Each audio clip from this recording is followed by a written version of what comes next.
मालूम है जो इंसिडेंट हुआ है, तो इसके बारे में हम लोग ने अनुरोध किया था ऑनरेबल मुख्यमंत्री के साथ एक मीटिंग के लिए, और वो मीटिंग अभी हुआ है।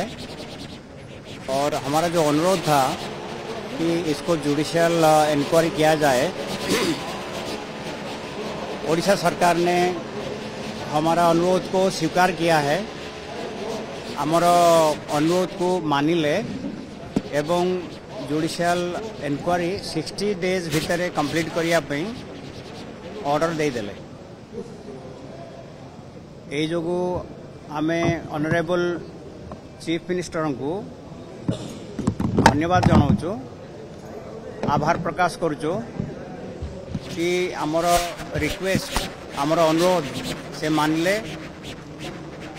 कारण 2 दिन पूर्व आपण मैंने देखिथिबे जे पुलिस माने तांको यूनिफॉर्म रे गोटे डेमोन्स्ट्रेशन देले मानक एगेंस्ट रे इंक्वायरी करिवे। हमर मन रे संदेह थिला कि से इंक्वायरी हुए तो